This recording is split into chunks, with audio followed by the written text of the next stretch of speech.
আসসালামু আলাইকুম welcome to soft coder. এই টিউটোরিয়ালে আলোচনা করব এইচটিএমএল ফাইল পাথ নিয়ে। ফাইল পাথ কি এই বিষয়টা নিয়ে। ফাইল পাথ হচ্ছে লোকেশন বা ওয়েবসাইটের যে ফোল্ডারগুলো সেই ফোল্ডারগুলোকে বোঝানো হচ্ছে যে ফাইল পাথ। যাক আমরা প্র্যাকটিক্যালি চলে যাই তাহলে বুঝতে পারবেন। আর এই চ্যানেলটি অবশ্যই সাবস্ক্রাইব করবেন আর পেজটিও ফলো দিবেন। সফট কোডার নামে একটা পেজ আছে, পেজে অনেক ধরনের tips and tricks related videos পাবেন। ওকে, আমি একটা ফাইল ক্রিয়েট করি, ঠিক আছে।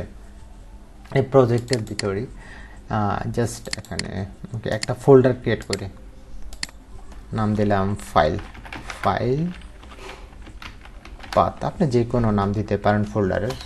ওকে, এখন আমি এখানে একটা ফাইল ক্রিয়েট করি, ফোল্ডারের ভিতর একটা ফাইল ক্রিয়েট করি, যা দিলাম হচ্ছে index.html। ওকে, এরপর এর মধ্যে এই ফোল্ডারে ফাইল পাতে একটা ফোল্ডারের ভিতরে একটা ফাইল ক্রিয়েট করলাম। আমি এই ফোল্ডারের ভিতরে আরেকটা ফোল্ডার ক্রিয়েট করি।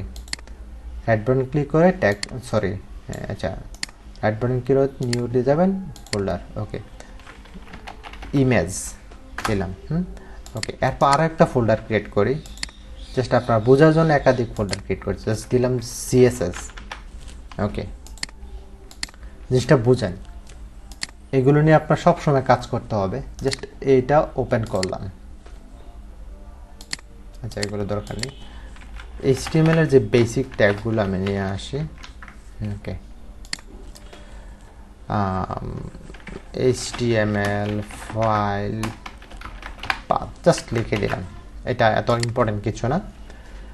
আচ্ছা, আমি একটা কাজ করি, আমি এই ফোল্ডারের ভিতরে একটা ইমেজ নিয়ে আসি অনলাইন থেকে।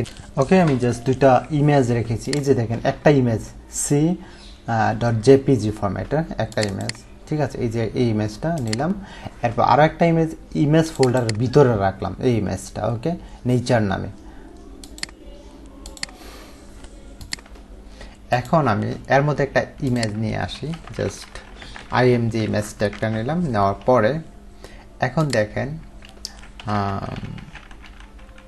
seac.jpg কন্ট্রোল এস দিয়ে সেভ করলাম। এখন আমি এই যে এটা ডাবল ক্লিক করি, এই যে দেখেন এই ইমেজটা আসছে। কারণ হচ্ছে এই ফাইলটা, এই যে index.html এই ফাইলের সাথে আমি এই ইমেজটা রাখছি, বাট এই ইমেজটা কিন্তু আসেনি। কেন আসেনি? আমি একটা ফোল্ডারের ভিতরে রাখছি। এখন আমার এই ফোল্ডারটা দেখাই দিতে হবে।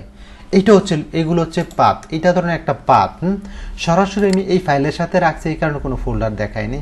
এখন যদি আমি জাস্ট img এটা দেই, এরপর একটা স্ল্যাশ দিলাম, কন্ট্রোল এস দিয়ে সেভ করলাম, এখন কোনো ইমেজ আসবে না। এই যে দেখেন আসেনি, কারণ হচ্ছে এই নামে এই ফোল্ডারের ভিতরে এই নামে কোনো ইমেজ নেই, এই কারণে আসেনি। এই যে দেখেন আছে কি নেচার নামে, আমি নেচার দিয়ে দিই,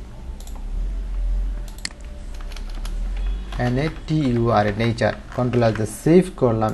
এখন দেখেন নেচার চলে আসছে। তার মানে এটা হচ্ছে ফাইল পাথ। আপনি একটা ফোল্ডারের ভিতরে রাখছেন, আপনি এই ম্যাচটা আপনি এই index.html ফাইলের সাথে রাখেননি। ফাইলের সাথে কি করছেন? একটা ফোল্ডার ক্রিয়েট করছেন, ওই ফোল্ডারটা হচ্ছে ইমেজ, এরপরে ফাইলটা রাখছেন। এইটা হলো বিষয়টা, রাইট? এখানে আপনি এটাও দেখেন, লিঙ্ক, এর আগে আমি দেখিয়েছি css style.css। ওকে, কন্ট্রোল এস দিয়ে সেভ করলাম। এখন আমি একটা ফাইল ক্রিয়েট করি সিএসএস এর ভিতরে, রাইট বাটন ক্লিক করলাম, টেক্সট ডকুমেন্ট।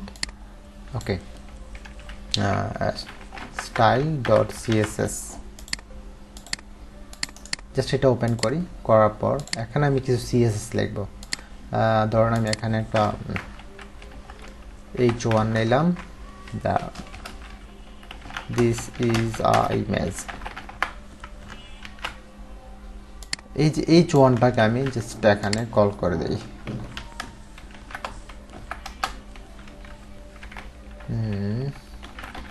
জাস্ট কালার দিলাম,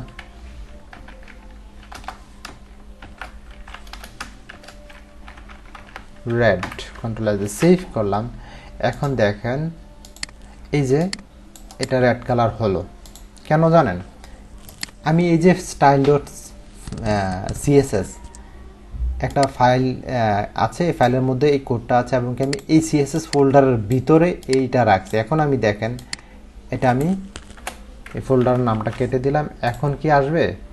এই যে দেখেন কালারটা কিন্তু পায়নি এখন, কারণ হচ্ছে আমি এই স্টাইল ডট সিএসএস এই ফাইলটা সরাসরি এই যে এইচটিএমএল ফাইলের সাথে রাখিনি, এই যে এইচটিএমএল ইন্ডেক্স ডট এইচটিএমএল ফাইলের সাথে রাখিনি।